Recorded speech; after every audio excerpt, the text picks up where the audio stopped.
దేవుని మహాకృపతో 24వ రోజు ఉపవాస కూడికలో దేవుడు మనకు ప్రవేశాన్ని కలుగజేసి మన జీవితంలో దేవుని యొక్క మందిరంలో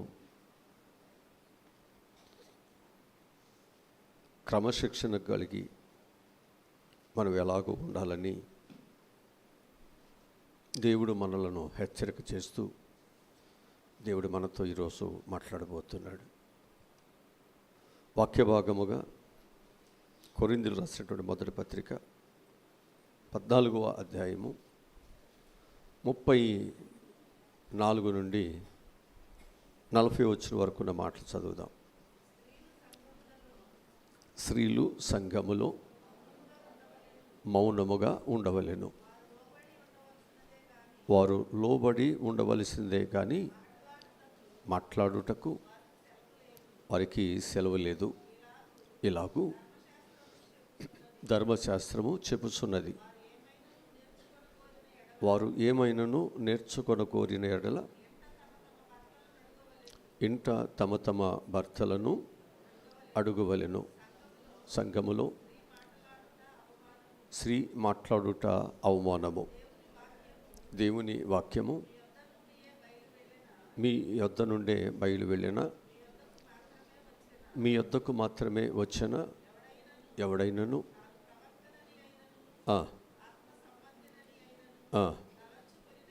తలంచుకొనిన ఎడల నేను మీకు రాయిస్తున్నది ప్రభు యొక్క ఆజ్ఞలని అతడు దృఢముగా తెలుసుకొనవలెను.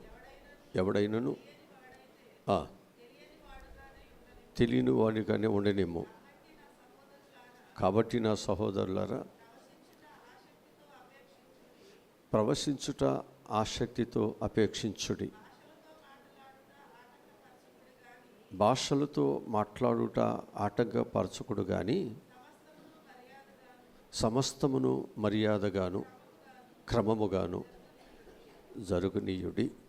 చాలు.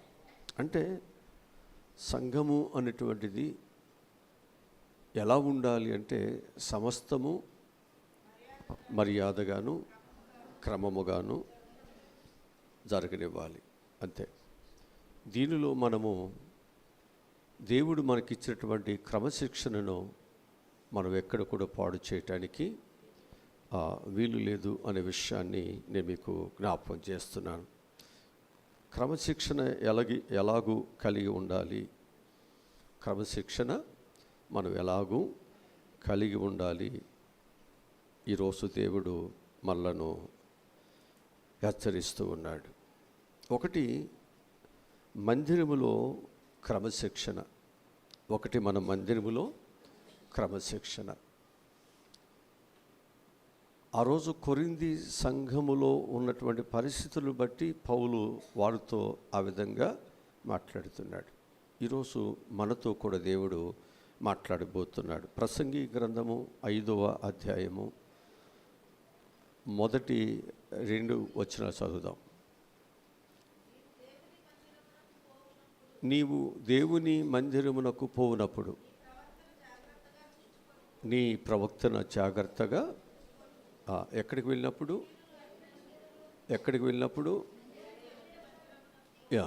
అంటే ఇది దేవుని మందిరము. ఈ మందిరములో మనం ఎలా ఉండాలి? మన ప్రవర్తన జాగ్రత్తగా ఉండాలి. మన దేవుని మందిరంలోకి వెళ్ళేటప్పుడు మన మాట కొద్దిగా ఉండాలి, మన ప్రవర్తన జాగ్రత్త చూసుకోవాలి. ఇక్కడ మనము దేవుడు ఉన్నాడు, నాకు ఒక అధికారి ఉన్నాడు, అధికారి ఎదుట నేను జాగ్రత్తగా ఉండాలి అనేటువంటిది మనం ఖచ్చితంగా నేర్చుకోవాలి. ఎందుకని అంటే క్రమశిక్షణ అనేటువంటిది భయముతో కూడిన భక్తిని నీకు నేర్పిస్తుంది. ఆ భయముతో కూడినటువంటి భక్తి ఖచ్చితంగా నిన్ను ప్రయోజకుడిగానే చేస్తుంది. అందుకే స్కూలు పిల్లలకైనా లేకపోతే ఏదైనా నేర్చుకునేటువంటి వారైనా అక్కడ కావాల్సింది ఏంటి అంటే మొదట క్రమశిక్షణ అనేది కావాలి. ఇప్పుడు మనము ఒక పని దగ్గర ఎవరి దగ్గరైనా మనం పని నేర్చుకునే వారు ఉన్నాము అనుకుంటే ఆ పని చేసేటువంటి వారు ఏం చేస్తారు? మేస్త్రి కంటే ముందెళ్ళాలి. ఏం చేయాలి? ఆ పని దగ్గర అవన్నీ డోర్ తీయాలి, సామాన్లు చూడాలి, అదంతా చక్కగా నీట్గా చేయాలి. మళ్ళా తిరిగి సాయంత్రం వెళ్ళేటప్పుడు కూడా ఏం చేయాలి? మళ్ళా జాగ్రత్తగా అవన్నీ చేయాలి. ఇది క్రమశిక్షణ నేర్చుకోవాలి. మనము దేవుని దగ్గరికి వచ్చిన తర్వాత దేవుని యొక్క మందిరములో జాగ్రత్తగా మనము ఇక్కడ కూర్చోవలసిన అవసరత మన మీద ఉంది. ఆ తర్వాత రెండో మాట చదువుదాం. అక్కడే 5వ అధ్యాయంలోనే 2వ వచనం చదువుదాం.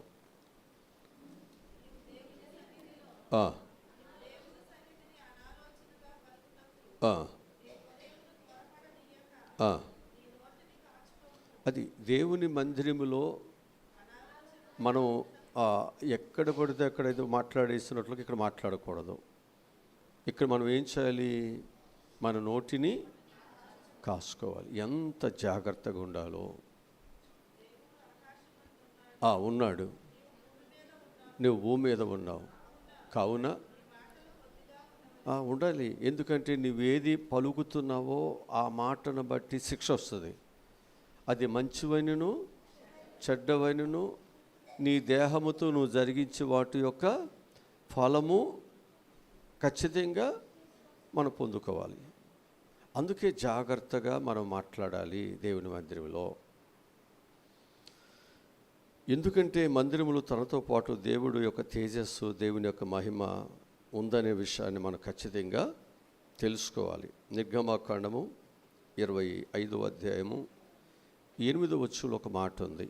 మనం దేవుని మందిరంలోకి వచ్చిన తర్వాత మనం ఏం చేయాలో అక్కడ చెబుతున్నాడు. నేను వారిలో నివసించినట్లు వారు నాకు. అది ఇక్కడికి మనం వచ్చింది దేనికి? దేవుడు మనలో నివసించాలి. దేవుడు మనలో నివసించాలంటే దేవుని కొరకు మనం ఏం చేయాలి? ఒక పరిశుద్ధమైన స్థలాన్ని నిర్మించుకోవాలి. ఇప్పుడు మన పిల్లల కొరకు మనం ఏం చేస్తున్నాం? మంచి ఇల్లు నిర్మించుకుంటున్నామా లేదా? మన నివాసం చేయటానికి, మనం పడుకోవటానికి, మనం వండుకోవటానికి మంచి వాటినే ఎలా చూసుకుంటున్నామో. మరి దేవుడు పరిశుద్ధుడు కదా. మరి ఆ పరిశుద్ధుడైనటువంటి దేవుడు మనలో నివాసం చేయాలంటే మన హృదయం ఎంత ఘోరముగా ఉంది, ఎంత పాపముగా ఉంది, ఎంత చెడుతో నింపబడింది. ఇప్పుడు మనం ఏం చేయాలి? దీనిని పరిశుద్ధుడైనటువంటి దేవునికి ఒక నివాస స్థలముగా మనం చేసుకోవటానికే ఇక్కడ దేవుని మందిరానికి వచ్చాం. ఇప్పుడు మనం ఏం చేయాలి? ఆ దేవుడు మనలో నివాసం చేయటానికి మన యొక్క హృదయాన్ని మనం ఇప్పుడు ఏం చేయాలి? పరిశుద్ధంగా.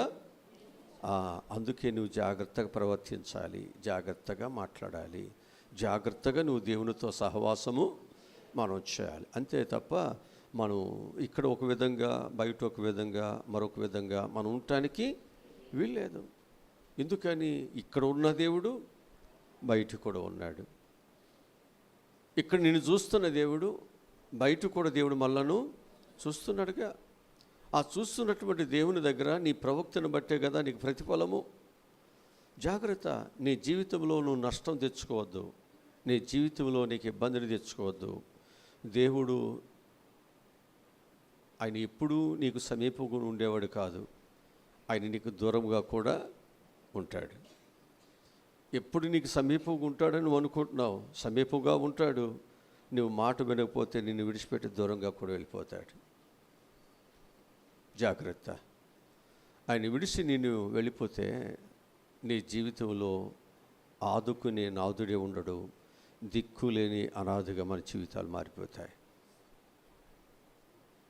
దేవుడు విడిచిపెట్టినటువంటి శాంసోను ఎంత అనాథ అయిపోయాడో, దిక్కు లేనివాడయ్యాడు, ఆదరించేవారు లేకపోయాడు. దేవుడు తనతో ఉన్నంత కాలము ఎంత బలవంతుడుగా ఉన్నాడు, ఎంత కార్యాలు చేశాడు.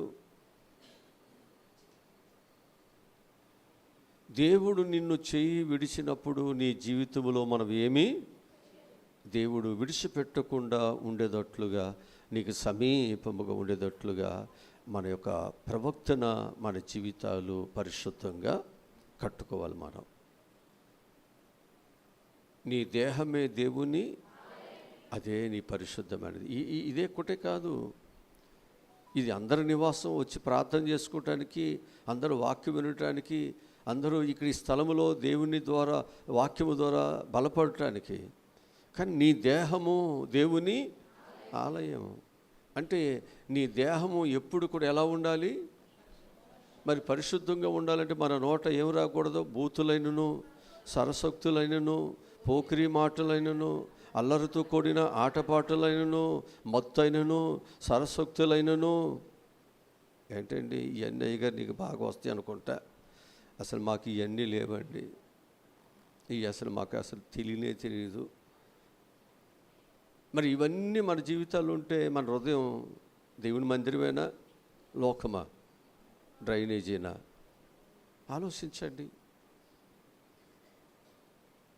పైకి మన జీవితాలు మధ్య ఉన్నట్టు కనిపిస్తున్నాయి, లోపల కోపము, ద్వేషము, అసూయ, కార్పణ్యము, అనేకమైన వాటితో మన హృదయము నింపబడుతుంది. ఇవన్నీ మనలో ఉన్నప్పుడు నీ దేహము దేవుని నిలయముగా ఎలా ఉంటుంది? అందుకంటున్నాడు, సరి చేసుకో దేవుని నిలయముగా. సరి చేసుకోవటానికి కదా దేవుడు నీకు అవకాశం ఇచ్చింది. అందుకు దేవుడు నిన్ను ఇక్కడ పిలుచుకున్నాడు. నేను త్రోసేటాను కాదు, ఆయన నీ హృదయంలోనికి రావటానికి, నీ జీవితాన్ని దేవుడు ఒక ఆశీర్వాదకరముగా మార్చటానికి, ఆయన ఉండేటట్లుగా. కానీ నీవు సరి చేసుకున్నావా, నీ ఇంటిని దేవుడు గొప్ప ఆశీర్వాదకరముగా, గొప్ప వెలుగుతో దేవుడు దీవించాలని ఆశపడుతున్నాడు. వాక్యంలో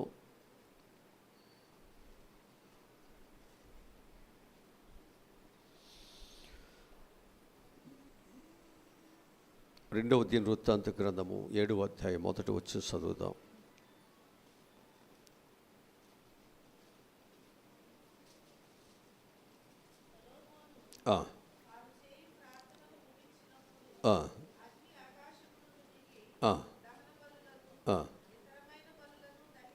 చాలు. హల్లెలూయా. ఈరోజు ఆయన ప్రార్థన చేస్తున్నప్పుడు ఏ విధముగా దేవుని యొక్క తేజస్సు దిగి వచ్చిందో, ఈ ఉపవాస కూడికలను ప్రార్థన చేస్తుండగా ఆ విధమైన తేజస్సు నీ లోనికి, నీ హృదయములోనికి, నీ కుటుంబంలోనికి దిగి రావాలి. అలా మనం ప్రార్థన చేద్దాం, అలా మనం కోరుకుందాం. ఆ విధంగా నా జీవితము, నా ప్రార్థన ఒక శక్తిగా ఉండాలి, బలహీనంగా కాదు. ఒక శక్తిగా ప్రభు నా ప్రార్థన ఉండేటట్లుగా మీరు సహాయమును దయచేయమని మన ప్రభు దగ్గర ప్రార్థన చేస్తే, ఈ 40 రోజులు చేసే ప్రార్థన నీ హృదయాన్ని దేవుని ఆలయముగా మారిపోతే, దేవుని ఆలయముగా మారిపోతే, దేవుని ఆలయములోనికి వస్తుంది, దేవుని తేజస్సు వస్తుంది, దేవుని మహిమ వస్తుంది, దేవుని యొక్క కృప ఆ మందిరమును నింపుతూ ఉంది. హల్లెలూయా. కనుక నీవు ఆ విధంగా మారాలి. ఏదో నీ అవసరతలో, నీ పిల్లల పోషణ కొరకు ఏదో గడ్డి గరుస్తున్నానులే అని చూసిస్తున్నట్టు అయ్యగారు పానిండి అని అంటే ఎట్టపోద్ది? ఇది దేవుడు చూస్తూ చూడనట్టుగా ఉండేవాడు కాదుగా. ఆయన ప్రతిదీ ఆయన పరిశీలన చేస్తున్నవాడు కదా. జాగ్రత్తగా ఉండాలి కదా తన దగ్గర. ఆయన దగ్గర మనందరం కూడా చాలా జాగ్రత్తగా ఉండాల్సిన అవసరం మనందరి మీద ఉంచబడి ఉంది. కనుక దేవుని మందిరంలో ఎలా ఉండాలి? మనం క్రమశిక్షణ కలిగి మనం ఉండాలి, అంతే కదా. దేవుని మందిరంలోకి వచ్చి మనందరం కూడా ఎలా ఉండాలి? మన ప్రార్థన దేవుని దగ్గరకు వెళ్ళాలి, ఆలకించాలి, దేవుని మహిమ ప్రార్థిస్తున్న బిడ్డల మీదకి రావాలి. అంటే నీవు నీ ప్రవక్తన, నీ పని దేవునికి ఇష్టంగా ఉంటేనే కదా దేవుని బ్లెస్సింగ్స్ వచ్చేవి. అప్పుడే కదా దేవుడి నీ ప్రార్థనకు దేవుడి సహాయమును దయచేసేది. అంతే తప్ప నేనేదో ప్రార్థన చేసేస్తున్నా అన్నట్లుగా నువ్వు ప్రార్థన చేస్తే దేవుడు ఏమాత్రం కూడా నీ ప్రార్థన దేవుడు అంగీకరించి జాగ్రత్తగా మనం ప్రార్థనలు మనం చేయాలి. రెండోదిగా మనం చూసినట్లయితే ఆరాధన చేస్తున్నప్పుడు అంటే పాటలు మనం పాడుతున్నప్పుడు క్రమశిక్షణ కలిగి మనం ఉండాలి. ఎలా ఉండాలి? క్రమశిక్షణ కలిగి మనము ఉండాలి. చదువుదాం. ఇర్మియా గ్రంథము 17వ అధ్యాయము 26వ వాక్యాన్ని చదువుదాం. 17 జనులు దహన బలులను నైవేద్యములను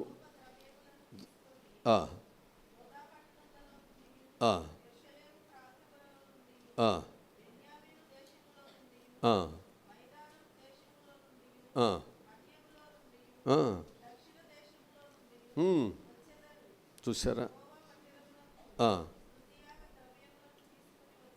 ఏ ద్రవ్యాలు ఇవి? ఏ ద్రవ్యాలు ఇవి? ఊరికి నేను పాటలు పాడి వెళ్ళిపోవటం కాదు. ఏమి ఇవ్వాలి అక్కడ? ద్రవ్యం అంటే ఏంటి? కానుకలేగా. చాలామంది మాటలు చెప్తారంటారే, మాటలేమి మా ఇంటి దగ్గర మావిటాల భోజనం. కొంతమంది యొక్క జీవితాలు ఎలాగ ఉంటాయి. అందుకే నీవు దేవుని మందిరంలో నువ్వు ఏ విధంగా క్రమంగా ఉంటున్నావు, నువ్వేమి నేర్పిస్తున్నావు, నువ్వేమి నేర్చుకుంటున్నావు. మన ఊరికే మన యొక్క జీవితాలలో మనం సహవాసం చేసేసి మనం వెళ్ళిపోతూ ఉంటే ఇదొక క్రమము లేకుండా ఆశీర్వాదాలు వస్తాయా? క్రమము లేకుండా మన యొక్క జీవితాలలో మనం ఏమైనా దీవెనకరంగా ఉంటామా? ఇప్పుడు ఒక తాపీ మేస్త్రి ఆ ఇంటిని కట్టడానికి ఏం చేస్తాడు? సిమెంట్ కానీ ఇసుక కానీ ఏం చేస్తాడు? ఎక్కువ ఉందని వేసేస్తాడా? క్రమముగా ఎంత కలపాలో సమపాలలో దాన్ని జాగ్రత్తగా కలుపుకుంటూ వెళితేనే అది గట్టితనంగా ఉంటుంది. మనం దేవుని దగ్గర కూడా కేవలం మన పాటలు పాడి వెళ్ళిపోతున్నాం. ఆ పాటల యొక్క ఆ ఉద్దేశాలను మనం కలిగి జీవించట్లేదు. మనం ఆ దేవుని యొక్క పిల్లలుగా మన యొక్క జీవితాల్లో మనం ఏం చేయలేకపోతున్నామంటే, మనం దేవుడు ఏదైతే మన యొక్క జీవితాల్లో ఒక క్రమము కలిగి దేవునికి మనం ఇవ్వాలని చెబుతున్నాడో దాన్ని మనం ఏం చేయలేకపోతున్నాడు, దేవునికి మనం ఇవ్వలేకపోతున్నాం. ఆ పాటలు పాడుతున్న వారందరూ కూడా ఆయా ప్రాంతాల నుంచి వస్తున్నారంట. వచ్చుతున్నటువంటి వారందరూ కూడా ఏం చేస్తున్నారంట? స్తుతియాగ ద్రవ్యములను దేవునికి ఇస్తున్నారు. ఏ ద్రవ్యములు? స్తుతియాగ ద్రవ్యములు కదా. కోత ద్రవ్యములు, స్తుతియాగ ద్రవ్యములు, ప్రథమ ద్రవ్యములు, అంతేనా? అర్పణ ద్రవ్యములు, అనేకమైన ద్రవ్యములు ఏం చేయాలి? దేవుని మందిరములోనికి దేవుని పిల్లలుగా మనం ఏం చేయాలి? మనం చేయకపోతే ఎవరు చేస్తారు? మనం నడవకపోతే ఎవరు నడుస్తారా? అంతేనా? దేవుని ప్రేమిస్తున్న మనం నడవకపోతే, మనం ప్రేమించకపోతే, మనం ఆ ప్రకారం నడవటానికి ఆ కాడి కిందకి మనం రాకపోతే ఎవరు వస్తారు? మనం ఎవరికి చెప్పగలం? అందుకే దేవుని మందిరములో ఒక క్రమము అనేటువంటిది ముందు దేవుని మందిరానికి వస్తున్న వారు నేర్చుకోవాలి. ఆ తర్వాత వెనుకొచ్చే వారికి ఇలా ఉండాలి అనేది వారికి మన మాదిరిని చూపించాలి. అదే మనం నేర్చుకోవాలి. మనము నేర్చుకుంటూ మన పిల్లలకు నేర్పుతూ ఇంకా అనేకులకు మనం ఏం చాలా విషయాలని నేర్పుతూ రక్షణ పొందినటువంటి క్రొత్త విశ్వాసం ఎవరితో వస్తున్నారో వారికి ఈ క్రమశిక్షణలన్నీ నేర్చుకున్నటువంటి పాఠమంతా చెప్పాలి.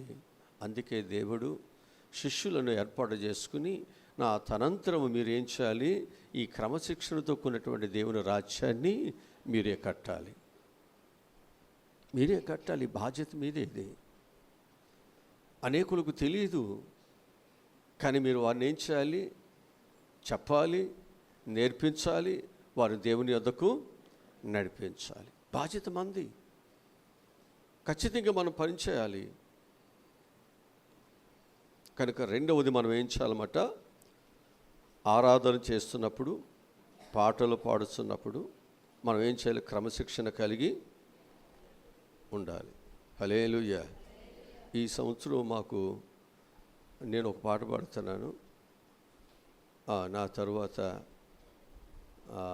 ఆ తల్లిగారు ఒక పాట పాడుతుంది, తర్వాత చారం గారు ఒక పాట పాడుతుంది, తర్వాత వీళ్ళు పాడుతున్నారు. అప్పుడప్పుడు కొంతమంది జాయిన్ అవుతున్నారు. ఈ సంవత్సరం ఇలా కొట్టుకుపోతుంది.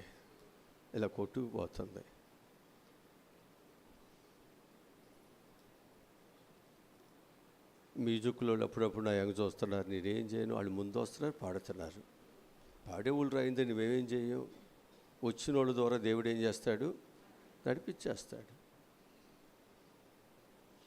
ఏం చేయలేము మనం. వారు చక్కగా ఆసక్తిగా వస్తున్నారు, వారు పాడాలనే మనసుతో వస్తున్నారు, వాడు పాటలు పాడుతున్నారు.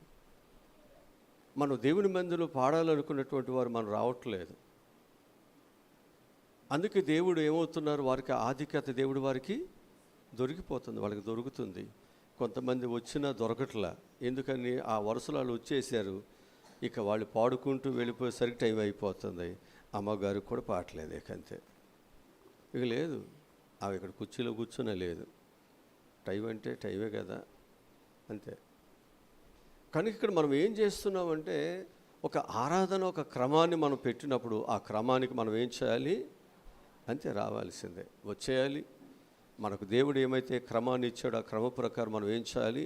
ఆ తలంతును దేవుని సన్నిధానంలో మనం ఉపయోగించి దేవుని మనము మహిమపరచాలి. అన్ని కాలాల్లో స్వరం ఎప్పుడు ఉండదు, అన్ని కాలాల్లో ఆరోగ్యం ఉండదు.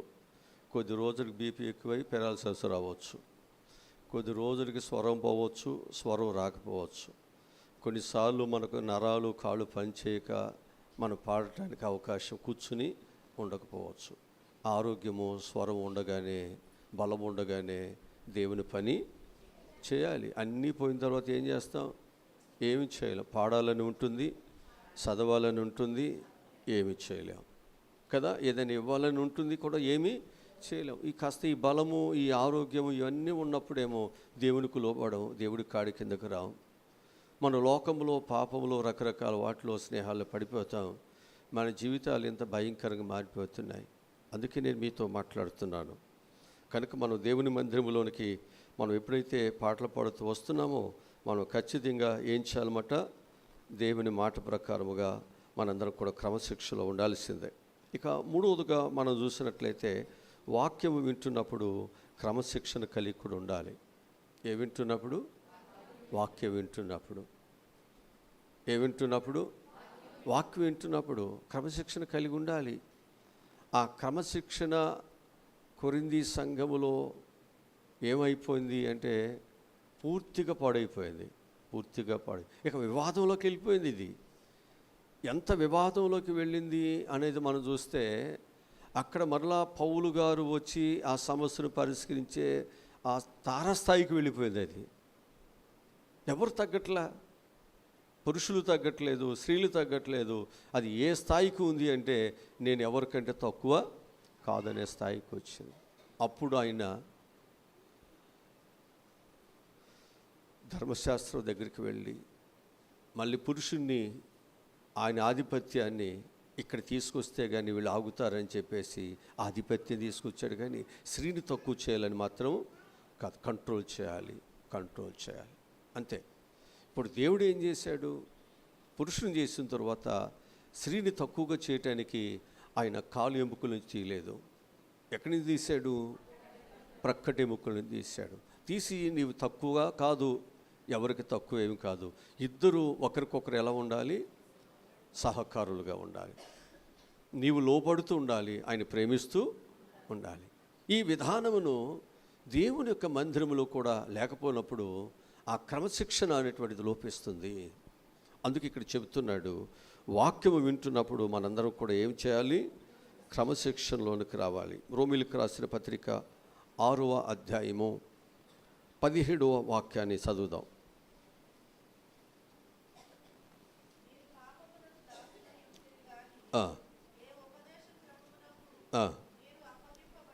అప్పగింపబడితిరో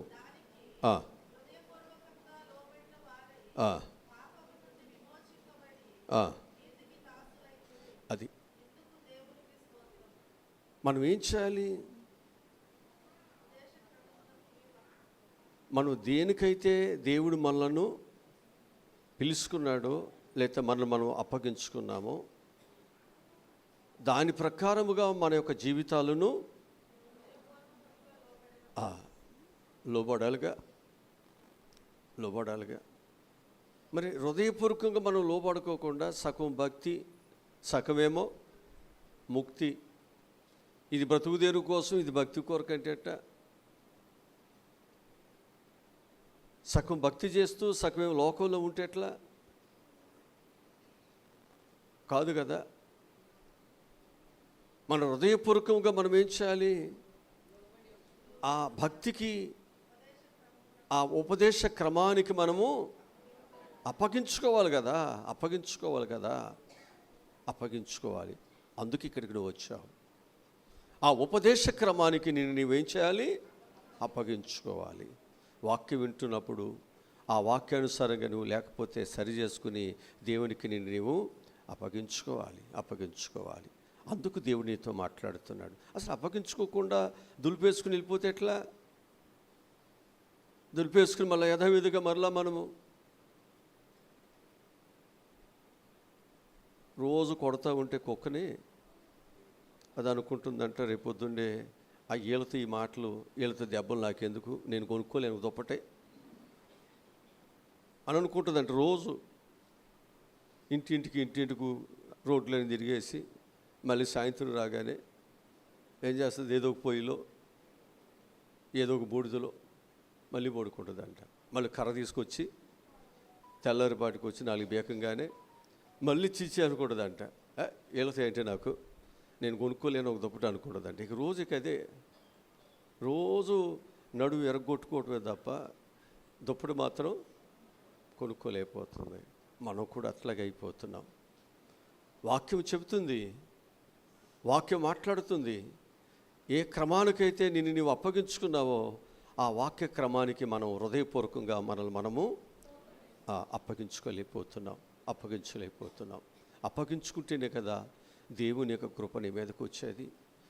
మనల్ని మనం సజీవ యాగముగా దేవునికి అప్పగించుకోవాలి.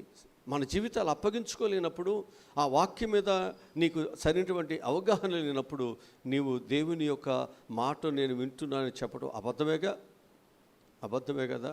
ఆజ్ఞను అతిక్రమించటమే కదా. దానివల్ల మనకి లాభమా, పాపమా, దోషమా? మనం ఆజ్ఞను అతిక్రమించి దోషానికి ఇంకెక్కువ చేసుకుంటున్నాం. కానీ దేవుని పిల్లలుగా రక్షణ పొంది, దోషం నుంచి విడుదల పొంది దీవించబడటానికి. కానీ మన జీవితాల్లో ఈ రక్షణ, ఈ ప్రార్థన, ఈ దైవ సన్నిధి, ఈ కుడికలు నీకు దోషాలు తెచ్చిపెడుతున్నాయి, శిక్ష తెచ్చిపెడుతుంది. అంటాడు కదా, ఎన్నిసార్లు గతించినను మనం లోబడకపోతే అంతేనా? అంతే. జాగ్రత్త. ఇశ్రాయేల్ ప్రజలు ఎన్ని లక్షల మంది బయలుదేరారు? అన్ని లక్షల మందిలో పరిపూర్ణంగా ఆయన మాట లోబడి అర్పించుకున్నవారు ఎంతమంది ఉన్నారు? ఇక్కడ చూస్తేనేమో ప్యాకెట్లు వాళ్ళు ఎన్ని తెస్తున్నారు అంటున్నారు? 160, 170, 180 తెస్తున్నాం అంటున్నారు. ఈ ఉపవాస కూడికల ద్వారా ఈ ఎలుగుతోలు ఎంతమంది తెల్లగా మారుతున్నారు? అసలు ఎంతమంది మారుతున్నారు? మారకపోతే నిన్నటి దాకా వీళ్ళు 40 రోజులు ఉపవాస కూడిక అంటే అసలు రోడ్డు ఖాళీ లేకుండా వచ్చారు. మళ్ళీ వెళ్ళిన తర్వాత యథా రాజా తదా. ఇదేగా మన జీవితం, రొటీన్ అయిపోతుంది. అసలు మార్పు కొంచెం కూడా రావట్లేదు. కనుక మన జీవితాలలో ఈ మార్పు లేనటువంటి ప్రయాస వ్యర్థమవుతుంది. బూడిదలో పోసిన పన్నీరు అవుతుంది. విలువైన సమయం, విలువైన వాక్యము, విలువైన సహవాసం, విలువగా దేవుని సన్నిధిలో ఉన్నటువంటిది ఇదంతా ఏమవుతుంది? వృధా అవుతుంది. జాగ్రత్త. ఎన్ని సంవత్సరాలు దైవ సన్నిధిని వృధా చేసుకుంటాం? మారు మనసు పొందిన మనము ఏం చేయాలి? వాక్యానికి నిన్ను ఆ క్రమానికి పరిపూర్ణముగా హృదయపూర్వకముగా ఏం చేయాలి? అప్పగించుకోవాలి. అంతేనా? అప్పగించుకోవాలా? ఇక్కడి నుంచి మనం ఏం చేయాలి? అప్పగించుకున్న వారుగా మనం ఉండాలి. కొంచెం ఈ సంవత్సరం ఉపవాస కూడికలకి వాక్యాలు కొంచెం నీకు నాకు జ్ఞానోదయాన్ని కలిగించేవే. దీన్ని నువ్వు అర్థం చేసుకుంటేనే నీ మైండ్ యొక్క మెచ్యూరిటీ పెంచబడుతుంది. నువ్వు అభివృద్ధిలోకి వెళ్తావు. లేకపోతే నూతిలో కప్పలాగా అలాగే ఉంటావు. ఎన్ని సంవత్సరాలైనా ఇక అంతే ఉంటావు, నీకేం తెలియదు ఇక. కనుక మన అందరము కూడా ఏ వాక్య ఉపదేశానికి లోబడాలని దేవుడు మనలను పిలుచుకున్నాడో ఆ వాక్యానికి మనం ఏం చేయాలన్నమాట? ఇప్పుడు హృదయపూర్వకముగా మనము లోబడి జాగ్రత్తగా ఉండాలి. ఇక్కడికి వచ్చిన తర్వాత ఫోన్ గుర్తు వస్తుంది, ఇక్కడికి వచ్చిన తర్వాత మంచిలు గుర్తు వస్తాయి. ఇంట్లో నేను డబ్బులు ఎక్కడ పెట్టి వచ్చాను, తాళం వేశాను లేదా, ఇక్కడికి వచ్చినాక ఎన్ని ఆలోచనలు, అసలు మన మనసు ఎంత బాధో. ఇక్కడికి వచ్చిన తర్వాత ఎవరైనా కాస్త ఏదైనా కాస్త చెవులు పోగులు అవి ఎక్కడ కనపడితేలే గాజులు అనుకుందాం, లేకపోతే ఈ వేసవకాలం వచ్చింది కదని కాస్త మంచి చీర ఏదైనా కట్టుకుందాం అనుకోండి. అసలు ఎవరేమో ఈ ఆలోచనతో నీవు ఇక్కడ ఉన్నంత కాలము, నీ మనసు సంచారము రకరకాలుగా చేస్తున్నంత కాలము, నీ మనస్సును నీవు కంట్రోల్ చేసుకునేంత కాలము వాక్యక్రమంలోకి ఎలా వస్తావు? అంటే నీవు ఇక్కడే ఉంటున్నావు కానీ, కట్టి ఇక్కడే ఉంటుంది కానీ మనసు ఎక్కడ ఉంటుంది? ఎక్కడెక్కడో ఉంటుంది. ఈ విధానము నీ జీవితంలో ఏం చేస్తుందంటే, దేవుని యొక్క వాక్య క్రమములో నీవు ఉండకోకుండా సాతాను నిన్ను అనేక విధాలుగా మోసం చేసి విలువైన సమయంలో కూడా నువ్వు బాగుపడకుండా భ్రష్టు చేసేస్తున్నాడు. ఒప్పుకొనివ్వడు, సరి చేసుకొనివ్వడు. ఏంటి ఏం చెప్పేది, మాకు తెలవదా ఏంటి, మారుతాములే, మారటం మాకు తెలవదా ఏంటి అన్నట్లుగా అపవాది ఏం చేస్తాడంటే తోసేస్తాడు. ఇలా మా బ్రతుకులు ఎన్ని సంవత్సరాల నుంచి ప్రార్థనకు వస్తున్న మనల్ని ఎంతమంది చూస్తున్నారు? ఎంతమంది చూసి ఎన్ని రకాలుగా అనుకుంటున్నారు? నీ ముందు అనకపోవచ్చుగా, బైబిల్ పట్టుకుని వస్తున్నా నీ ముందు అనకపోవచ్చు. అనుకుంటే ఊరుకుంటారంటే నీ నోరేం చిన్నదే ఏంటి ఏమన్నా? వెనుకమాల ఎన్ని అంటున్నారు, ఎన్ని రకాలుగా దేవుని నామాన్ని దోషణ పాలు చేస్తున్నారు. జాగ్రత్త. దేవుడు రోషం కలిగిన వాడే, ప్రేమ కలిగిన వాడు. రోషం కూడా ఉందా లేదా? జాగ్రత్త. ఆయనకు రోషం పుట్టించి ఆయన గద్దింపులకు, ఆయన ఆగ్రహానికి లోను కావద్దు. సరి చేసుకోవటానికి దేవుడు విలువైన సమయాన్ని దేవుడు మనకు ఇచ్చాడు. మనతో దేవుడు మాట్లాడుతున్నాడు. వాక్య క్రమములోనికి, క్రమశిక్షణలోనికి మనం మార్చబడ్డామా? నీ జీవితాన్ని దేవుడు ఎక్కలేని ఎత్తైన కొండలోనికి దేవుడు మనలను ఎక్కిస్తాడు. నాలుగోదిగా మనం చూసినట్లయితే, మనం ప్రార్థన చేస్తున్నప్పుడు కూడా మనం ఎలా ఉండాలి అంటే క్రమశిక్షణ కలిగి మనము ఉండాలి. ఎలా ఉండాలి? మత్తయి సువార్త 6వ అధ్యాయము 5వ వచనం చదువుదాం. 6:5. మరియు మీరు ప్రార్థన చేయనప్పుడు ఎలా ఉండొద్దు?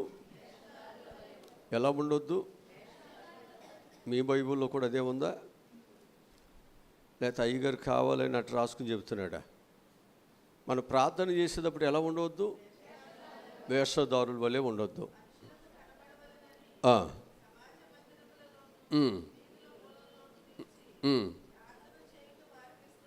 అది అంటే నీకు ఇష్టమైన ప్రార్థన చేస్తావా? నువ్వు ఇక్కడికి వచ్చింది వాళ్ళకి ఏమి ఇష్టం అంట? అందరూ చూసేటట్టుగా చేయాలి. అందరూ అసలు నా ప్రార్థనకు బలి మార్కులు ఇవ్వాలి.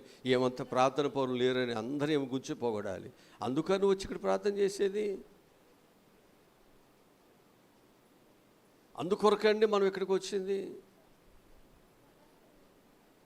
మనం ప్రార్థన చేస్తున్నప్పుడు చాలా జాగ్రత్తగా మనము చేయాలి కదా. ఏదైనా పప్పులు వండుకున్నప్పుడు ఎంత జాగ్రత్తగా దాసుకు తింటా, మళ్ళీ ఎవరికైనా కనపడితే పెట్టలేదు అంటారేమో. అక్కడ చూస్తున్నారు నా ఇంకా మేము ఎప్పుడు దాచుకుంటాం అయ్యగారు అన్నట్టుగా. ఎంత జాగ్రత్తగా దాచుకుంటావండి, ఎంత జాగ్రత్తగా ఉంటావు ఇంట్లో. మరి దీని సంగతి ఏంటి? ఈ డాంబిక ఏంటి? ఈ పరిస్థితులు ఏంటి? మారాలి. ప్రార్థన చేస్తున్న మనము క్రమముగా మనం ఉండాలి. యెషయా గ్రంథం 1వ అధ్యాయం 15 వచనం చదువుదాం. 1వ అధ్యాయం 15 వచనం.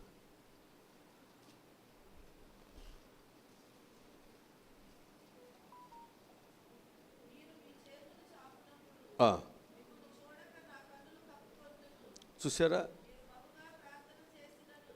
మీరు చేతులు చాపినా ప్రార్థన చేసినా దేవుడు చూడడం. ఎందుకని? నిండి ఉన్నాయి. మీ యొక్క చేతులు అనేకమైనటువంటి రక్తాన్ని చెందిస్తున్నాయి. ఇప్పుడు దావీదు భక్తి కలిగినవాడుగా, హృదయానుసారమైనవాడుగా దేవుని మందిరాన్ని కడతానంటే ఏమన్నాడు? అన్నాడు, వద్దన్నాడా లేదా? ఆయనకు ఒక రూలు, నీకు ఒక రూలే అంటే ఏమన్నా? ఎట్లా కుదురుద్ది? దేవుని యొక్క పిల్లలు అనేటువంటి వారు ప్రార్థన చేస్తున్నప్పుడు మనం చాచుతున్నటువంటి చేతులు పరిశుద్ధంగా, మన ప్రార్థన పరిశుద్ధంగా ఉండాలి, మన హృదయం పరిశుద్ధంగా ఉండాలి, నీ క్రమశిక్షణ సరిగ్గా ఉండాలి, నువ్వు దేవుని మందిరంలోకి వస్తున్నప్పుడు భయముతో ఉండాలి. ఇవన్నీ లేకుండా నోరే కదా, అడగటమే కదా, తెలివితేటలు ఉండే కదా, అడగటం వచ్చు కదా అన్నట్లుగా ఒకవేళ నువ్వు ఇక్కడ ప్రవర్తిస్తే జాగ్రత్త. దేవుడు చూస్తున్న దేవుడు, ఆయనకు అన్నీ తెలుసు. ఎంత జాగ్రత్తగా కదా మనం ఇక్కడ ఉండాలి, ఎంత జాగ్రత్తగా ఉండాలి. అట్లా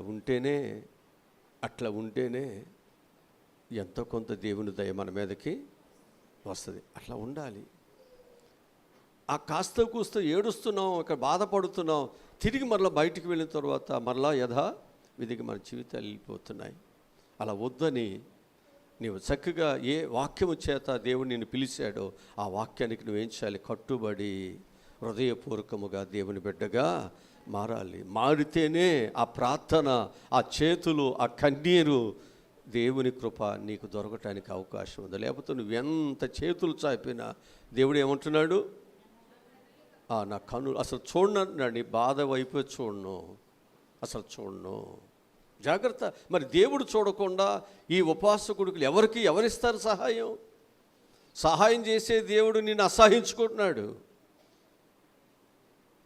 నీ పరిస్థితులు బాగోలేదని అది సరి చేసుకుని కానీ ఇక్కడ ప్రార్థన చేయగలిగితే ఈ ఉపాసకుడికిలో అప్పుడు ఆ ప్రార్థన నీ కుటుంబానికి, నీ జీవితానికి ఆశీర్వాదకరంగా ఉంటుంది. ఆ విధంగా దేవుడు మనల్ని మార్చునుగాక. సరే, ఇంకా చాలా విషయాలు ఉన్నాయి. ఇక 5వదిగా మనం చూసినట్లయితే పరిచర్య చేస్తున్నప్పుడు మనం ఎలా ఉండాలంటే క్రమశిక్షణ కలిగి మనం ఉండాలి. ఏం చేస్తున్నప్పుడు 2వ దినవృత్తాంత గ్రంథము 29వ అధ్యాయము 35వ వాక్యాన్ని చదువుదాం.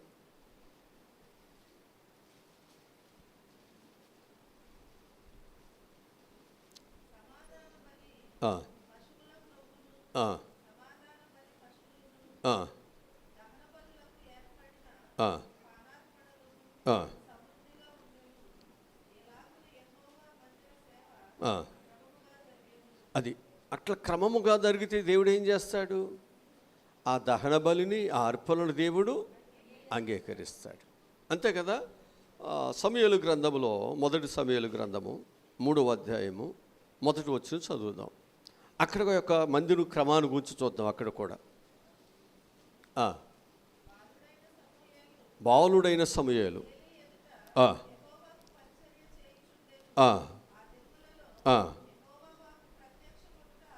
అరుదు లేదు.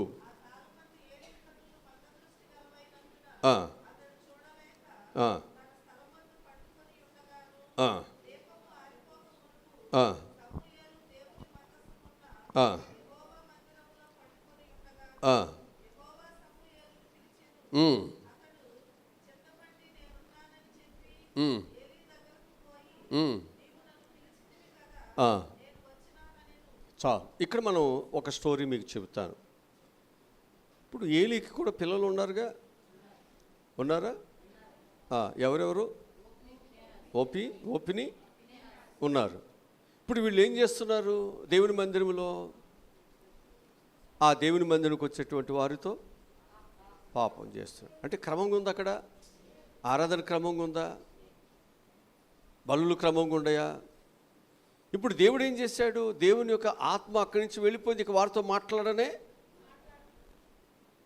జాగ్రత్త. మనొక క్రమంతో కూడినటువంటి విధానంలో మనం లేకపోతే దేవుడు మనతో ఉండడు. మనతో లేకపోతే, దేవుడు లేకపోతే ఈ ప్రార్థనలు, ఈ అంగు ఆరుబాటాలు ఇవన్నీ వ్యర్థమే. అంగు ఆరుబాటాలు లేకపోయినా పర్వాలేదు, దేవుడు ఉంటే చాలు. అక్కడ దేవుడు ఉంటే చాలు. అక్కడ మనకు అంగు ఆర్భటాలు అవసరం లేదు. దేవుడు ఉండాలి. నిన్ను బాగు చేసేవాడు లేకోకుండా అక్కడ నువ్వు అనేకమైన పరిస్థితులు ఏర్పాటు చేసుకుంటే, ఆ ఖర్చు వేస్తే, ఆ పరిస్థితులన్నీ వేస్తే, అవన్నీ కూడా బూడిదలో పోసిన పన్నీరే. జాగ్రత్త. అందుకే ఆ రోజుల్లో దేవుని స్వరము రావటం అరుదైపోయేది. క్రమం లేకపోతే మళ్ళీ ఇప్పుడు క్రమములోనికి ఒక బాలుడైన సమూయేలు ఉన్నాడు కాబట్టి అక్కడ బలిపీఠము యొద్ద ఆయన కూర్చున్నాడు. అక్కడ దేవుడు మాట్లాడుతున్నాడు. చిన్న పిల్లవాడు ఎక్కడ కూర్చున్నాడు? జాగ్రత్త. క్రమముగా నీ జీవితం ఎప్పుడైతే వస్తుందో, అనేకులు లేకపోయినా దేవుని ఆత్మ అభిషేకం మరలా ఈ సంఘమునకు, నీ గ్రామానికి రావాలి అంటే అలాంటి దేవుని పిల్లలు అవసరమై ఉన్నారు. అలా నిన్ను నేను చేయటానికే ఈ ఉపవాస కోరికలు. పోయిన దేవుని అభిషేకం రావాలి. దేవుని సన్నిధి మరలా ఈ స్థలములో సమృద్ధిగా ఉండాలి. దానికి నీవు నేనే బాధ్యులమై ఉన్నాం. మనం మారితేనే అది జరుగుద్ది. మనం హృదయపూర్వకముగా దేవునికి మనం సమర్పణ వాక్యానుసారంగా నడిస్తేనే జరుగుద్ది. మనం ఊరికే బాప్తిసాలు తీసేసుకుని ఏదో తీసేసుకున్నటువంటి భ్రమతో మనం ఉండిపోయి ఆ పరలోక రాజ్యానికి సంబంధించినటువంటి బిడ్డలుగా మనం నడవలేకపోతే ఏమైనా ఉందా? దానివల్ల ఏమైనా ప్రయోజనం? జాగ్రత్త. ఊరికి తీసుకోవటానిక నరకానికి వెళ్ళకుండా పరలోకానికి వెళ్ళాలనేటువంటి ఆశేనా? ఇక ఇందుకొరకేనా? మనం ఏమైనా మారాలా? మన హృదయం మారాలా? మన పరిస్థితులు మారాలా? ఏమి మారుకోకుండా ఎలా నువ్వు పరలోకానికి నిన్ను దేని మీద డిపెండ్ అని తీసుకోవాలి? కేవలం ఒక బాప్తిస్మేనా? పుడితేనే సరిపోలేదండి. పుట్టిన బిడ్డ ఎదగాలి. ఎదిగి తల్లిదండ్రుల మాట వినాలి. విన్న మాట ప్రకారం నడవాలి. నడిచి తల్లిదండ్రులకి గొప్ప పేరు ప్రఖ్యాతులు తీసుకొస్తే ఇదిగో పలానా వారి బిడ్డలని చెప్పుకుంటే బాగుంటుంది. బిడ్డల కంటూ ఒక ఎత్తు అయితే బిడ్డలు పెంచడం ఒక ఎత్తు. బిడ్డలు పెంచడం ఒక ఎత్తు అయితే బిడ్డలు సెటిల్ చేయటం ఒక ఎత్తు. జాగ్రత్త. చాలామంది ఓడిపోతున్నాం. మహామహ జ్ఞానులే ఓడిపోతున్నారు. భక్తి కలిగిన వారే ఓడిపోతున్నారు. నీ ఓడిపోకూడదు. నీ జీవితం ఓడిపోకూడదు. జాగ్రత్త. నీ కుటుంబ విషయంలో జాగ్రత్త. నీ బిడ్డల విషయాలు జాగ్రత్త. నువ్వు మారాలి. నీ కుటుంబాన్ని మార్చుకోవాలి. జాగ్రత్త. విలువైనటువంటి దేవుని పిల్లలను, దేవుడిచ్చిన భవిష్యత్తుని పాడు చేసుకుంటున్నావేమో. మనం మారిపోతే ఎవరిని మార్చగలం? ఇక ఆరోదుగా మనం చూసినట్లయితే బలులు అనగా కానుకలను మనము అర్పించుట్లో ఏముండాలి? క్రమశిక్షణ కలిగి ఉండాలి. బలులను అనగా కానుకలను మనం అర్పించే విషయాల్లో మనం ఎలా ఉండాలి? క్రమశిక్షణ కలిగి మనం ఉండాల్సినటువంటి అవసరత మన మీద ఉంచబడి ఉంది. కీర్తన గ్రంథము 66వ కీర్తన 11 వచ్చిన కిందకి చదువుదాం. ఇంకా కిందకి చదువుదాం.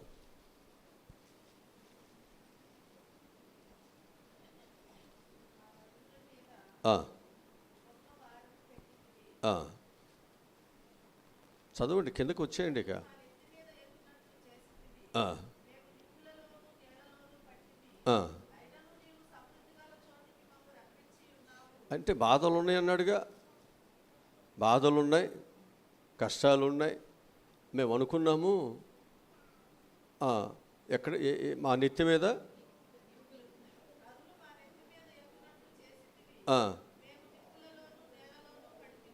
చూసారా ఎట్లా ఉందో, చూసారా వాళ్ళకి అని చెప్పేసి, దేవుడు మంచోడు కాదు, దేవుడు చెడ్డోడు, మమ్మల్ని ఇట్లా నడిపిస్తాడా, ఇట్లా శత్రువుని మా నెత్తి మీదకి ఎక్కిస్తాడా అని మనం దేవుణ్ణి విడిచిపెడితే, దైవ బలిపీఠాన్ని విడిచిపెడితే, దేవుని పిల్లలుగా మనం విడిచిపెడితే మన క్షేమమా? చదవండి, కిందకి ఇంకా చదవండి. అయినను చూసారా, ఇవన్నీ మనం ఓర్చుకుంటూ వెళితేనే ఎక్కడికి వెళుతున్నాం మనము? సమృద్ధి కలిగిన చోటికి నీవు మమ్మలను రప్పించి ఉన్నావు. దహన బలులను తీసుకుని దహన బలులను తీసుకుని మేము నీ మందిరములకు వచ్చేదము. నాకు శ్రమ కలిగినప్పుడు నా పెదవులు పలికిన మ్రొక్కుబడులను, నా నోరు వసించిన మ్రొక్కుబడులను నేను నీకు, అంతే. నువ్వు మొక్కుకోపోతే మంచిది, మొక్కుకున్నది ఏం చేయాలంట? చెల్లించాలి అంటాడు కదా. కనుక మనందరం జాగ్రత్త. మనం దేవుని పిల్లలుగా దేవునికి మనం ఇవ్వాల్సిన దాన్ని మనం ఖచ్చితంగా ఏం చేయాలంట? ఎన్ని శ్రమలున్నా, ఎన్ని బాధలున్నా దేవునికి అర్పించవలసిన దాన్ని మనము అర్పించాలి. అంతే. ఏముండే, దేవుడు మాకేమి ఇచ్చాడు? ఇవ్వాలి. దేవుడు నిన్ను ఆశీర్వాదంలోనికి నడిపిస్తాడు. సమృద్ధి కలిగిన చోటుకి దేవుడు నేను రప్పిస్తాడు. మనం నేర్పించాలి. ఇన్ని కష్టాల్లో, ఇన్ని బాధల్లో ఉన్న మనం దేవుని మనం ఏం చేయాలన్నమాట? క్రమశిక్షణ ఏమవుతుందో, నువ్వు దేవుని మందిరంలోకి వస్తున్నప్పుడు ఒట్టి చేతులతో రాకూడదు. నీకు ఎన్ని కష్టాలున్నా నువ్వేం చేయాలి? దేవునికి మనము దేవునికి ఇవ్వాలంటే రేపొద్దున్నే ఒక 3,000-4,000 రూపాయలు పని ఉందనుకోండి, ఇప్పటి నుంచే దేవుని మందిరికి వేసేవన్నీ ఆపు చేసుకుంటా, ఇవన్నీ కూడగట్టి ఆ 3,000 పోగు చేసుకుని అప్పుడు ఇస్తే, మరి ఇప్పుడు సంగతి ఏంటి? క్రమం అనేది క్రమంగా ఉండమన్నాడా? అప్పుడప్పుడు అన్నాడా? క్రమంగా ఉండమన్నాడా? అది సంఘము అనేటువంటిది ఎప్పుడు కూడా ఎలా ఉండాలి? క్రమముగా ఉండాలి. ఆ క్రమశిక్షణలో ఎప్పుడైతే నీ భక్తిని, నీ విశ్వాసతను నడుపుకోగలుగుతున్నావో, నువ్వు ఎప్పుడునూ ఏకరీతిగానే నీవు ఉంటావు. మన ప్రభువు కూడా ఎప్పుడు ఏకరీతిగానే ఉన్నాడా? ఆయన మారని దేవుడు, మార్పు చెందని దేవుడు, ఎప్పుడూనూ ఏకరీతిగా ఉండే దేవుడు. చివరగా ఒక మాట చెప్పి క్లోజ్ చేసేస్తాను. ఆశీర్వాద పొందుట్లో కూడా మనం క్రమశిక్షణ కలిగి మనం ఉండాలి. 2వ సమూయేలు గ్రంథంలో, సమూయేలు 2వ గ్రంథంలో 7వ అధ్యాయం 29వ వచనంలో అక్కడ దావీదు ఏమని ప్రార్థన చేస్తున్నాడో చూడండి దయచేసి. ఉండునట్లుగా మన కుటుంబాలు ఎక్కడ ఉండాలి? అది క్రమమేనా? దాని కొరకు ఇక్కడ మనం ప్రార్థన చేయాలి. మన బిడ్డలు రాకపోతే వారి కొరకు చేయాలి, భర్త రాకపోతే భర్త కొరకు చేయాలి, లేకపోతే మన తల్లిదండ్రులు రాకపోతే తల్లిదండ్రుల కొరకు మనం చేయాలి. నిత్యము ఈ స్థలములో నీ కుటుంబం ఉంటే అది నీకు ఆశీర్వాదం. ఈ ఉపవాస కొడుకులు నీకు ఆశీర్వాదకరముగా, నీ కుటుంబానికి దీవెనకరముగా ఉండునుగాక. ఆమె తల ఉంచండి, ప్రార్థన చేసుకుందాం. మా ప్రభువా రక్షకుడా, ఈరోజు చెప్పినటువంటి మంచి మాటలు బట్టి వందనాలు ప్రభువా. కొరింథీ సంఘమును నైనా క్రమశిక్షణ గురించి నువ్వు హెచ్చరిక చేసినట్లుగా ఈరోజు ప్రభువా మా యొక్క సంఘము కూడా, ఈ ఉపవాస కుడికలు ఉన్న మేము కూడా నైనా హెచ్చరిక చేయబడుతున్నాం. ప్రభు యొక్క హెచ్చరికలను, ప్రభు యొక్క మాటలను హృదయపూర్వకముగా మేము స్వీకరించి అయా పరిశుద్ధమైనటువంటి నాయన వాతావరణాన్ని మా శరీరంలో మాలో మేము కల్పించుకొని జాగ్రత్తగా మేము ఉండటానికి సహాయం. అందుకొరకే కదా నీవు మమ్మల్ని పిలిచింది, అందుకొరకే కదా అర్పణలను అర్పిస్తున్నప్పుడు సేవకుడు ఎప్పుడైతే అర్పణలను తీసుకురని పిలుస్తున్నారో వెంటనే మాటకు లోబడాల్సిందే, తీసుకురావాలి. అలా చక్కగా దేవుని మాటను అంగీకరించే, స్పందించే మంచి పిల్లలుగా ప్రభువా మేమందరం ఉన్నట్లు మీరు మాకు సహాయములను దయచేయమని ప్రార్థన చేస్తున్నాను. విశ్వాసముతో ప్రభువా గొప్ప నీ పాదాలు పట్టుకొని ప్రార్థన చేస్తున్నానయ్యా. నా పిల్లలందరూ భక్తితో నీ కొరకు బ్రతకాలని ఆశ. అపవాదు ఉన్నాడు అయ్యా, మమ్మల్ని అనేక ఆశల వలయంలో అయ్యా మమ్మల్ని నడిపించేస్తున్నాడు, ఆకర్షితులుగా చేస్తున్నాడు, ఏవేవో చూపిస్తున్నాడు. కొదులు ఉన్నాయి, కొరతలు ఉన్నాయి, అది ఉంది, ఇది ఉంది. నువ్వు ఒక్కదానివే, నీకు భర్త లేడు, నీకు పోషణ ఎలాగో, ఇలా ఉండకపోతే ఎలాగో, అలా చేయకపోతే ఎలాగో, ఎవరు చూస్తారు? ఎన్నెన్నో మన జీవితాల్లో మనలను ఆలోచింపజేసి మన జీవితాలని భ్రష్టులుగా చేస్తున్నాడు. నిన్ను ఆశీర్వాదకరం కూడా నీకుండా బ్రతకనీయకుండా.